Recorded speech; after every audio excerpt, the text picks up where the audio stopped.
ଭାଲୁର ପଣସଖିଆ ଗୋଟିଏ ଜଙ୍ଗଲରେ ବିଭିନ୍ନ ପଶୁପକ୍ଷୀ ବାସ କରୁଥାନ୍ତି। ଥରକର ଘଟଣା। ଖରାଦିନ ହୋଇଥାଏ।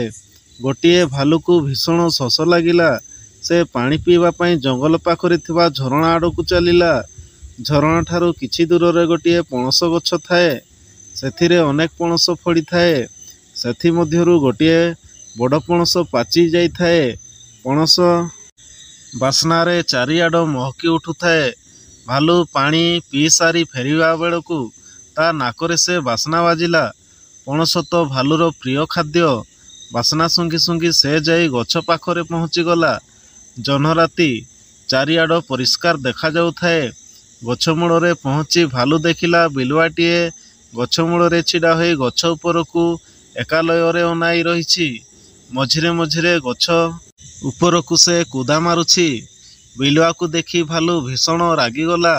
କହିଲା, ହଇରେ ବିଲୁଆ, ତୋର ତ ଭାରି ସାହସ। ମୁଁ ଥାଉ ଥାଉ ତୁ ପୁଣି ପଣସଟା ଖାଇଦେବୁ। ଆଜି ଦେଖିବି ତୁ କିପରି ମୋ କବଳରୁ ଖସିଯିବୁ। ବିଲୁଆ ଭାଲୁକୁ ଦେଖି ପ୍ରଥମେ ତ ସେ ଡରିଗଲା, କିନ୍ତୁ ସେ ତ ମହାଚାଲାକ। ମନେ ମନେ କିଛି ଉପାୟ ପାଞ୍ଚି ଭାଲୁକୁ ନମସ୍କାରଟାଏ ପକାଇ ଦେଇ କହିଲା, ଆହେ ଅଜା, ତୁମରି ପାଇଁ ତ ମୁଁ ଆଜି ଏଠାରେ ଡିଆଁ ଡେଇଁ କରି କୁସ୍ତି କସରତ ଲଗାଇଛି। କଥା କ'ଣ କି ଏଇ ବାଟେ ଯାଉ ଯାଉ ମୁଁ ଦେଖିଲି ପଣସଟା ଗଛରେ ପାଚିଛି।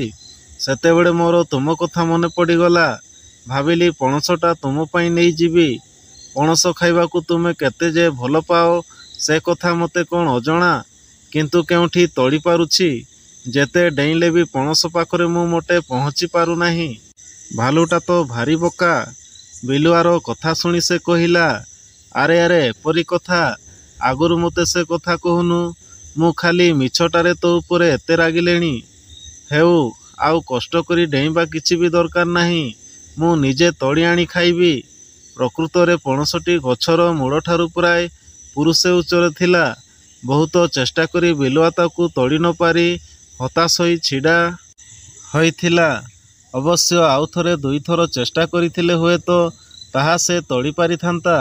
ମାତ୍ର ଭାଲୁର କଥା ଶୁଣି ତା ମନଟା ଭୀଷଣ ଦୁଃଖ ହୋଇଗଲା। ଭାବିଲା ମିଛ କଥା କହି ସିନା ସେ ଭାଲୁ ହାବୁଡ଼ରୁ ଖସିଗଲା, ମାତ୍ର ପଣସ ଖାଇବାର ତାର ଯେଉଁ ଆଶା ଥିଲା ତାହା ଆଉ ପୂରଣ ହୋଇପାରିଲା ନାହିଁ। ସେ ତ ଜାଣେ ଭାଲୁ ବେଶ୍ ଗଛ ଚଢ଼ିପାରେ। ସେ ନିଶ୍ଚୟ ପଣସଟି ତଡ଼ି ଖାଇଦେବ। ତେବେ କ'ଣ ପଣସ ତା ଭାଗ୍ୟରେ ନାହିଁ? ଦେଖାଯାଉ, ଶେଷ ଚେଷ୍ଟା କରି ଦେଖେ। ଭାଗ୍ୟରେ ଥିଲେ ପଣସଟା ମିଳିବ। ଆଉ ଏ ମୂର୍ଖ ଭାଲୁକୁ ପାନେ ମଜା ବି ଚଖେଇ ହେବ। ଏହା ଭାବି ବିଲୁଆ କହିଲା, ଠିକ୍ କହୁଛ ଅଜା। ତୁମେ ଗଛରେ ଚଢ଼ି ସେହି ପଣସଟା ତୋଳୁଥାଅ। ମୁଁ ଟିକିଏ ପାଖ ବୁଦାମୂଳରୁ ନିତ୍ୟକର୍ମ ସାରି ଆସୁଛି। ଏହା କହି ସେ କିଛି ଦୂରରେ ଥିବା ଗୋଟିଏ ବୁଦାମୂଳକୁ ଚାଲିଗଲା।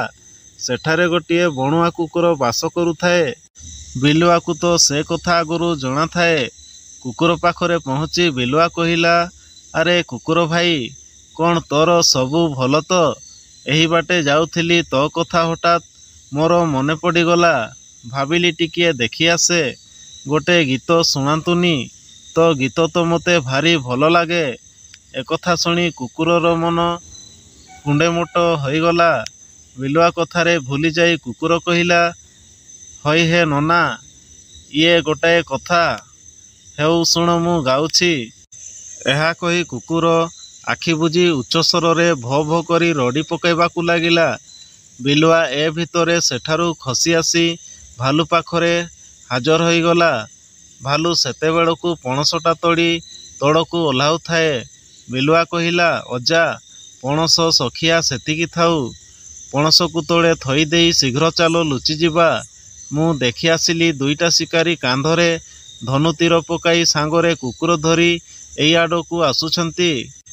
ଭାଲୁ ମଧ୍ୟ କୁକୁର ଭୁକିବା ଶବ୍ଦ ଶୁଣିଥିଲା। ସେ ବିଲୁଆ କଥାକୁ ସତମଣି ପଣସଟାକୁ ଗଛମୂଳେ ଛାଡ଼ିଦେଇ ବିଲୁଆ ସହିତ ଧାଇଁ ଧାଇଁ ଦୂରରେ ଥିବା ଅନ୍ୟ ଏକ ବୁଦା ଆଢ଼ୁଆଳରେ ଯାଇ ଲୁଚିଗଲା। ସେତେବେଳକୁ ଭାଲୁକୁ କମ୍ପ ଜ୍ୱର ଆସିଗଲା। ସେ କଥା ସେ ବିଲୁଆକୁ କହିଲା। ବିଲୁଆ କହିଲା, ଅଜା, ତୁମେ କିଛି ଚିନ୍ତା ନ କରି ଏଠାରେ ଶୋଇଯାଅ। ଶିକାରୀ ଚାଲିଗଲେ ମୁଁ କ'ଣ ତୁମକୁ ଉଠାଇ ଦେବିନି? ତୁମେ ଯାଇ ପଣସ ଖାଇବ। ବିଲୁଆ କଥାରେ ଭାଲୁ ଶୋଇପଡ଼ିଲା।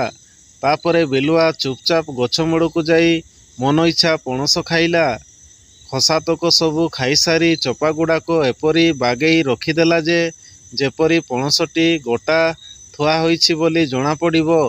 ଏହାପରେ ଭାଲୁକୁ ଉଠାଇ ସେ କହିଲା, ଅଜା ଏଥର ଉଠ, ଶିକାରୀ ଗଲେଣି, ପଣସ ଖାଇବାକୁ ଯିବନି କି? ବିଲୁଆ ଡାକରେ ଭାଲୁର ନିଦ ଭାଙ୍ଗିଗଲା। ସେତେବେଳକୁ ତାର ଡର କମିଯାଇଥାଏ। ସେ ଗଛ ମୂଳକୁ ଯାଇ ଆନନ୍ଦରେ ପଣସକୁ କାମୁଡ଼ି ପକାଇଲା। ଫଳରେ ଚୋପାଗୁଡ଼ାକ ଖୋଲିଗଲା। ଭାଲୁ କହିଲା, ଆରେ ବିଲୁଆ, ପଣସ କାହିଁ? କ'ଣ ଖାଲି ଚୋପା? ବିଲୁଆ କହିଲା, ଆହେ ଅଜା, ଜୋର ବାଉଳାରେ ତୁମକୁ କିଛି ଜଣାପଡ଼ୁନି। ଚୋପା ଭିତର ପଟେ ପରା ପଣସ ଅଛି। ତୁମେ ମୁହଁ ପୁରାଇ ଚାଟି ଖାଉଥାଅ, ମୁଁ ଟିକିଏ ପାଣି ପିଇ କରି ଆସୁଛି। ଏହା କହି ବିଲୁଆ ସେଠାରୁ ଖସିଗଲା। ଭାଲୁ ସେ ଚୋପା ଭିତରେ ମୁହଁ ପୁରାଇ ଚାଟିବାରୁ ଅଠାଗୁଡ଼ାକ ସାଲୁବାଲୁ ହୋଇ ତା ମୁହଁ ଯାକ ଲାଗିଗଲା। ସେ ତା ଗୋଡ଼ରେ ସେଗୁଡ଼ାକୁ ଛଡ଼ାଇବା ପାଇଁ ଅନେକ ଚେଷ୍ଟା କଲା। ଫଳରେ ତା ଗୋଡ଼ଯାକ ମଧ୍ୟ ଅଠା ହୋଇଗଲା। ସେତେବେଳେ ଯାଇ ସେ ବିଲୁଆର କାରସାଦି ଠିକ୍ ବୁଝିପାରିଲା। ମାତ୍ର ବିଲୁଆ ଉପରେ ରାଗିଲା ବେଳକୁ ସେ ଜଙ୍ଗଲ ମଧ୍ୟରେ କୁଆଡ଼େ ଅଦୃଶ୍ୟ ହୋଇଯାଇଥିଲା।